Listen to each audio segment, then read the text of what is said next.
पुराण हनि बेदवा पुराण। अरे हम तो व्यास मुनि पंडित हो हनि बेदवा पुराण। अरे हम तो व्यास मुनि पंडित हो हनि बेदवा पुराण। हनि बेदवा पुराण हनि बेदवा पुराण हनि बेदवा पुराण। हम तो व्यास मुनि पंडित हो हनि बेदवा पुराण। हम तो व्यास मुनि पंडित हो हनि बेदवा पुराण। राजा रजवाड़ा में पतरा बाचिले। रज रजवाड़ा में पतरा बाचिले। कर्म जोगन छत्र देखिले। कर्म जोगन छत्र देखिले। अरे नमवा के जाने संसार हमरा हो हनि बेदवा पुराण। अरे नमवा के जाने संसार हमारा हो हनि बेदवा पुराण। हम तो व्यास मुनि पंडित हो हनि बेदवा पुराण। अच्छा तो देखे के हमरे नाम व्यास मुनि पंडित बा।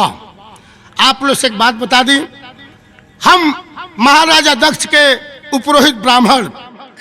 एक रोज महाराजा दक्ष के आदेश भइल कि बाबा आप आई। देखिए हमरा जौन बाकी आज तक कोनो संतान ना भइल। हम कहनी महाराज आपके संतान पैदा जरूर हुई है, मगर एक काम करी आप जाए जंगल में भगवान भोलेनाथ के जौन बाकी आराधना करी। महाराज दक्ष ऐसे ने कहनी और जाके जंगल में तपस्या कहनी। तपस्या के फल मिलल कि 1 महीना बीतल, 2 महीना बीतल, 9वें महीने में सोठी के अवतार भइल। जब सोठी के अवतार भइल तो जौन बाकी किताब में लिखल बा कि 1.25 पहर सोने और चांदी के बारिश भइल। इतना भइले के बाद फिर महाराज दक्ष हमके बोलौनी कि महाराज आई तरी हमारी लड़की के दिन दशा देखी कि लड़की कौने नक्षत्र में जन्म भइल बा, एकर लक्षण का बा। हम जब जाके पतरा खोलत आनी तो देखा तनी का लड़की तो इतने भाग्यशाली, 6 महीने आगे और 6 महीने पीछे के बात बताओ है। वो लड़की बहुत जौन बाकी दिव्य शक्ति वाली। हम कहनी अगर ये बात बता देता नहीं राजा से तो ए राज से हमार अन्न पानी उठ जाएगी। ये बात अपना मन में करके हम जौन बाकी राजा दक्ष झूठ बोली कि महाराज लड़की तो बहुत भाग्यशाली बिया, जैसे जैसे जवान हुई तैसे तैसे आपके राज के विध्वंस हुई। महाराज कहनी महाराज ये लड़की से तो हमारा फायदा का, जब जब लड़की बढ़ी हमारा राज के विधान हो जाई तो फिर जौन बाकी लड़की के घर में रखले से हमारा लाभ का होई। महाराज जैसे भी हो सके इस लड़की से जौन बाकी हमार बचाव कर जाओ। हम पंडित जात तुरंत जौन बाकी ब्राह्मण विद्या लगा के कहनी महाराज ये लड़की के काट के संदूक बनवाई, वही संदूक में ये लड़की के रखवा के और गंगा लाभ कर दिया। महाराज दक्ष ऐसे ने कहनी काट के संदूक बनल, वही में सोठी के सुतावल गई और गंगा जी में ले जाके लाभ भइल। दहत दहत वो लड़की दूसरा राज में चल गई। एगो धोबी लुगा धो रहा घाट पर। लड़की जब सोने के संदूक देखले तो धोबी जौन बाकी लालच लगल और जौन बाकी वो संदूक के पकड़े चल रहे। मगर जब वो लड़की में प्रवेश की तो काट के संदूक सोने के संदूक हो गई। तो जब धोबी गई पकड़े खाती संदूक के तो उस संदूक जौन बाकी और गंगा जी में भीतर जाए लगा। धोबी के मन में ख्याल बल कि हो न हो हम छूट जात बानी है न थे ये जौन बाकी संदूक हमारा हाथ नहीं खेलगत। अभी बात सोच के बगल में केका कुहार बर्तन घोट रहे, केका कुहार के बुला के लिए कि दोस्त ऐसा बात बा। और धोबी में तय भइल। केका कुहार कहला कि बक्सा के अंदर के सामान हमार और सोने के संदूक धोबी। तो बात सही भइल। आज जब संदूक खुलल गई तो में से नवजात शिशु मिलल जौने के नाम सोरठी है। सरकार इतने ना केका कुहार भी निसंतानी रहे, वो लड़की के ले जाके अपना घरे पालन पोष कैले। दिन दुनी रात चौगुनी दिन बीतत गई, लड़की नौजवान भइल। मगर केका कुहार जब बर्तन करे लड़की के चरण से स्पर्श हो जा तो मिट्टी के बर्तन सोना के बर्तन बन जा। इतना सती नारी रहे। अब एक रोज हम वही रास्ता से ब्याह करा के लौटे रहनी तो हम देखनी जब वो लड़की के तो हमारा मन में ख्याल भइल और केका कुहार से मुलाकात करनी है। केका कुहार कहा लड़की बिहान जो हो गल बिया एक शादी हम लगा देता ने। केका कुहार कहले पंडित जी महाराज अब ऐसे बढ़ के दूसर का हो सकेला, ठीक बा तो रउआ शादी हमरा लड़की के लगा दी। हम ऐसा ब्राह्मण कि राजा दक्ष से वो लड़की के रिश्ता पक्का करा दे। जौन बाकी सोठी के शादी तय करा देनी, बाप बेटी में ब्याह पक्का करा देनी। दिन समय ई आयल कि बरात सच के दरवाजा पाइल। जब सिंदूरदान का वक्त भइल, लड़की के मांग में राजा दक्ष जब सिंदूर डाले चलने तो लड़की का लस अन्याय कैसा और बाप बेटी में ब्याह कैसा। पिताजी ये आप क्या कर रहे हैं? मैं आपकी बेटी हूँ और ये पंडित हम दोनों को अलग करके देखिए बाप बेटी का रिश्ता बदनाम कर रहा है। अब तो हम ब्राह्मण के जात लोटा पतरा उठाए और लगे भागने और राजा दक्ष के सिपाही हमें पकड़ करके नाक और एक मेरा बाह काट लिया। मेरे मन में तभी से पाप चल रहा है कि जब तक सोठी का उद्धार करा न दे मेरा नाम व्यास मुनि पंडित नहीं। इस कहानी का बुनियाद रखते हुए चलते हैं शहर गुजरात माँ बाखे खरबल के दरबार में। अरे हम तो व्यास मुनि पंडित हो हनी बेदवा पुराण। अरे हम तो व्यास मुनि पंडित हो हनी बेदवा पुराण। हनी बेदवा पुराण, हनी बेदवा पुराण, हनी बेदवा पुराण। हम तो व्यास मुनि पंडित हो हनी बेदवा पुराण। हम तो व्यास मुनि पंडित हो हनी बेदवा पुराण। कैसा शोभामान है मेरा अरे शहर गुजरात।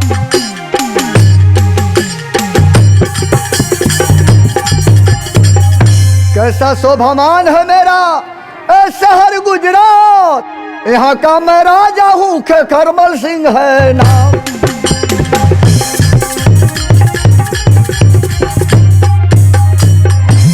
दरबार में आता हूँ, कोई दरबारी को पता नहीं चल रहा है। दरबारी सितारे हिंद का रुसवा रहे सरकार का ताला। हमेशा खुश नजर बख्शे मेहरबानी का हक आला। हुजूर पे जान पे गालिब हमेशा खौफ खंजर हो। फतेह इकबाल लक्ष्मी की कदम कब्जे के अंदर हो। महाराज। दरबारी जी महाराज। मेरे राज में किसी बात को किसी को गड़बड़ी तो नहीं है? नहीं महाराज, चारों तरफ जय जयकार है, हर तरफ खुशहाली है। आपका नाम कहीं लोग लेते हैं। एक काम करो, मेन गेट पर चले जाओ। अगर कोई भी आदमी हमसे मिलना चाहता है उसे आदर के साथ दरबार में हाजिर करो।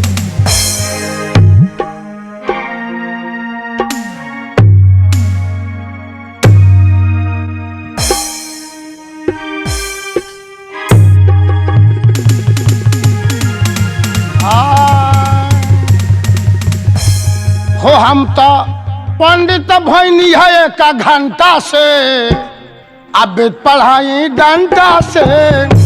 हम तो पंडित भैनी है एक घंटा से वेद पढ़ाई डंडा से ना। हो हम तो पंडित भैनी बाबू एक घंटा से वेद पढ़ाई डंडा से ना। हम तो पंडित भैनी है एक घंटा से वेद पढ़ाई डंडा से ना। मुँह धोवल खाना खाई महीना दिन पर हम नहाई। तो हम तो नाश्ता करी मुर्गी के अब अंडा से वेद पढ़ाई डंडा से ना। हम तो नाश्ता करी मुर्गी पाउच अंडा के वेद पढ़ाई डंडा से ना। ए बाबू ए बाबू। अरे ब्राह्मण देवता। हाँ हाँ प्रणाम प्रणाम। खुश रहा बच्चा खुश रहा। महाराज छकल में दरबार में है। हाँ अंदर बैठा है, मैं सिंहासन पे। जाकर के बोल दो कि आपसे व्यास मुनि पंडित जी मिलना चाहते हैं। व्यास मुनि पंडित जी। हाँ हाँ प्रणाम। खुश रहो। महाराज बोलो। आपसे व्यास मुनि पंडित जी मिलने आए हैं। क्या व्यास मुनि पंडित जी महाराज जो अपने राज के पुरोहित महाराज है? हाँ महाराज। कहाँ है वो? वो बाहर खड़े हैं। चलो स्वयं चलते हैं हम। चलिए महाराज। करता हूँ गुरुदेव प्रणाम आपको। ईश्वर बढ़ावे आपके जश और प्रताप को। महाराज, आज हम क्या देख रहे हैं? जब भी आते थे तो आपके चेहरे पर रौनक होती थी। आज कारण क्या है महाराज कि आप उदास बैठे हैं? उदासी के कारण जानना चाहते हैं आप? जी महाराज। महाराज, हाँ महाराज। आप तो जानते हैं कि 14 कोस का राज हमारा है और मुझे एक नहीं 360 का न्याय है। फिर भी मैं निसंतानी हूं। आज जो मेरे हाथ में दिख रहे हैं अकलंकी घाव, हाँ हाँ इससे मैं काफी परेशान हूं। महाराज, आपके 360 रानियां के रहते हुए भी कोई औलाद नहीं, कोई संतान नहीं। और दूसरा कारण कि आपके हाथ में अकलंकी घाव यानी कोल है। इसलिए आपके इस राज के प्रजा आपके मुख देखने से घृणा करते हैं महाराज। जी पंडित जी, ये तो बात मैं भी समझता हूँ, मगर महाराज इस बात का उपाय है मेरे पास। इसके लिए कोई दवा नहीं है। है इलाज है। अरे जब व्यास मुनि पंडित है तो हर काम संभव है। तो आप चिंता न करें, हम इसका उपाय अवश्य करेंगे। इस घाव को ठीक होने का उपाय जी, आपको जी। मालूम है? जी बिल्कुल। तो जल्द बताइए। ठीक है, आप विराजमान होइए। हम द्वारपाल, हाँ महाराज। थोड़ा मेरा पत्रा लाना, जल्दी करो। महाराज, आप तनिक चिंता न करें, आप हमारे ऊपर विश्वास रखिए। मैं दावे के साथ आपको वादा करता हूं कि आपका अकलंकी घाव ठीक हो जाएगा। महाराज, चलिए पंडित जी। ठीक है महाराज, मैं आपको बता रहा हूं। बताइए। अरे राम राम राम हो राम, राम जिनके नैया हो। राम राम राम हो राम, राम जिनके नैया बा। राम राम राम हो राम, राम जिनके नैया हो। अरे राम राम राम हो राम, राम जिनके नैया बा। राम जी लगोई है बेड़वा पार हो राम। अरे किया हो राम, किया हो राम, राम हो। अरे राम जी लगई है बेड़वा पारन हो राम। तोहरा तो बाड़ी ये राजा 360 रानिया हो। अरे तोहरा तो बाड़ी हो राजा 360 रानिया हो। तोहरा तो बाड़ी ये राजा 360 रानिया हो। अरे तोहरा तो बाड़ी ये राजा 360 रानिया हो। सोरठी के पौआ के समान बाड़ी हो राम। अरे किया हो राम, राम हो। सोरठी के पौआ के समान बाड़ी। हाँ महाराज। क्या 360?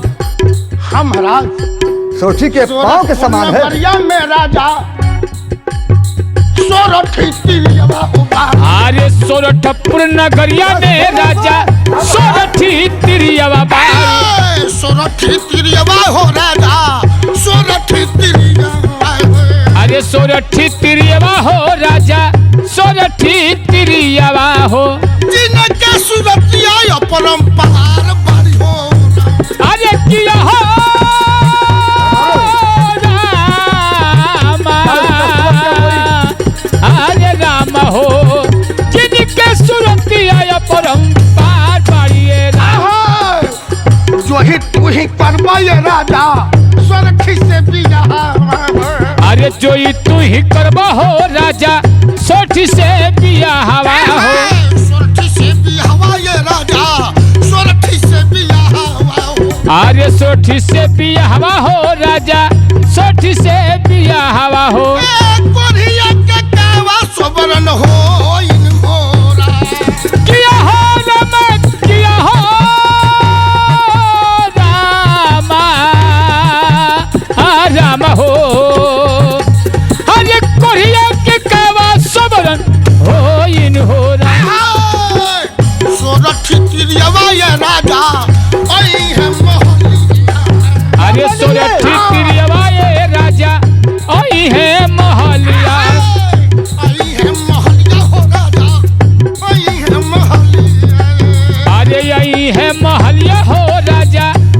आई है महलिया में। ये कोरिया के केवा निर्मल होइन हो किया हो रामा किया हो रामा राम हो कोरिया के केवा निर्मल होइन राम। 12 बरिस के बाटे सूरतपुर के रोहिया 12 बरिस के बाटे सूरतपुर के रहिया। 12 बरिस के हो बाटे सूरतपुर के रोहिया हो राजा। अरे 12 बरिस के हो बारे सूरतपुर के रहिया राम। से हो रहिया कठिन कठोरन हो किया हो राम किया हो रामा अरे राम हो से हो रहिया कठिन कठोरन राम। महाराज आप हमारी बात पर गौर करें। सूरतपुर का रास्ता 12 बरस का है और भी रास्ता कठिन और कठोर है। महाराज हाँ, ये तो और गड़बड़ हो गया। क्या जब रास्ता 12 वर्ष का है और भी रास्ता कठिन और कठोर है तो फिर वहां जाएगा कौन? आप मदद कर दीजिए, आप ही चले जाइए। हम महाराज एक तो हम देख रहे हैं पैर के लंगड़े हैं, हाथ नहीं है महाराज, हम उतना दूर कहाँ पहुंच पाएंगे। मगर हाँ तो जाएगा कौन? है, इसका भी उपाय है, इसका भी उपाय है। बताइए। बताएं।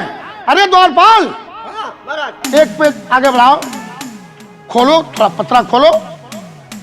हाँ देखिए हम बता रहे हैं महाराज। अरे तुहरे भगिनमा हो राजा अब बाले बिरजा तोहरे भगिनवा हो राजा बारे ब्रिज भारा। तोहरे भगिनमा हो राजा बाले बिरजा भारा हो। अरे तोहरे भगिनवा हो राजा बारे ब्रिज भारवा हो। से हो जाइए सोरठपुरवा राजन हो किया हो राम किया हो रामा राम हो से हो जाइए सोरठपुरवा राजन हो राम।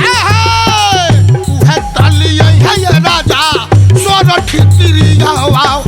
अरे उहे तो ले है हो राजा सोरठी तिरिया हो। सोरठी तिरिया ये राजा सोरठी तिरिया हो। अरे सोरठी तिरिया हो राजा सोरठी तिरिया हो। राजा करिया तुम किया हनुरे किया हो राम किया हो रामा राम हो तब राजा करी हो तू पिया हन हो राम। महाराज हे महाराज आपका फिल्म बिरला भार है वही जो है कि सूरतपुर का यात्रा करेगा। ये तो और मुश्किल हो गया पंडित जी। और मुश्किल क्योंकि बिरजाभार इस समय घर पर नहीं है, वो गया है हिमाचल में गौना कराने के लिए। आप बिरजाभार हिमाचल प्रदेश में पंडित जी आप इस राज के उपरोहित हैं, आप ही इतना कृपा कर दीजिए।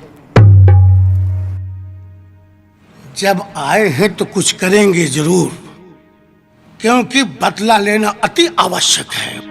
महाराज आपका बंगला हिमाचलपुर शहर में गौना कराने के लिए गया है जी गुरुदेव। सती हेमंती के साथ। हाँ महाराज अब तो काम और कठिन हो गया, मगर हाँ एक उपाय उसके लिए भी है। एक काम करिए, एक पत्र लिखवाइए, ऐसा भयानक पत्र लिखिए कि पत्र पढ़ते ही बिरजाभार आपके दरवाजे पर आएगा। महाराज हाँ ब्रिजमान रखिए, बैठिए। नहीं नहीं देखिए आप महाराज हैं, हम आपके पुरोहित जरूर हैं, मगर आपका स्थान हम ग्रहण नहीं कर सकते हैं। अगर ऐसा बात है आप बैठकर आप खत लिखिए, आज जो हम कहेंगे वही लिखिएगा। अच्छा अच्छा ठीक है, तो आप जब कह रहे हैं तो हम आपके जो कि कुर्सी पर बैठ रहे हैं। बैठिए।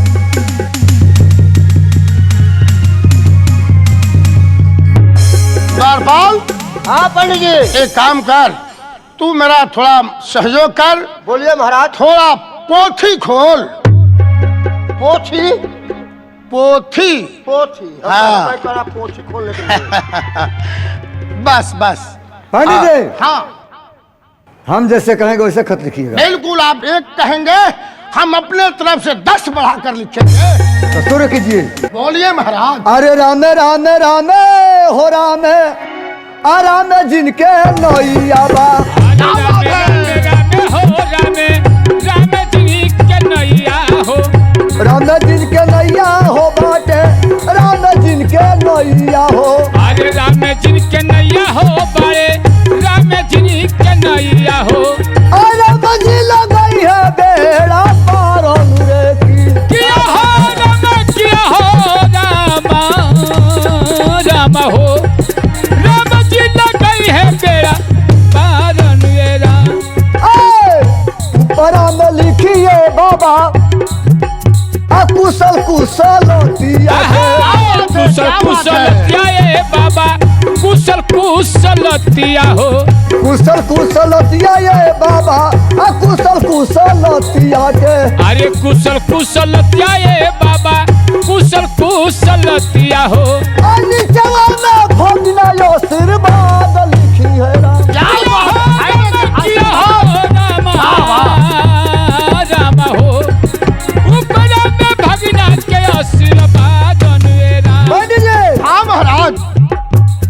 अन्न पर कसम लिखी अपनी पर कसमवा हो। अरे अन्न पर कसम हो लिखी पानी पर कसमवा हो। पानी पर कसमवा ये बाबा आ पानी पर कसमवा के। अरे पानी पर कसमवा ये बाबा पानी पर कसमवा हो। सजिया पर मई के तिलक लिखिए राम। किया हो रामा रामा हो। सजिया पर माई के तिलक कौन हो राम। महाराज हाँ महाराज। जैसे बोले खत लिख दिए, बिल्कुल। पढ़ कर सुनाइए। खेखरमल के तरफ से भगना को आशीर्वाद। अंजल गौ का मांस सेज सोए महतारी का। बहुत अच्छा। मगर महाराज हाँ बताइए क्या कौन जाएगा दती सर? ये भी तो बात सही है। बिरजा भार के घर जाएगा। हाँ एक बात याद आ गई, आपका ये जो नौकर है यही जाएगा। हाँ अरे महाराज ये नहीं जा पाएगा।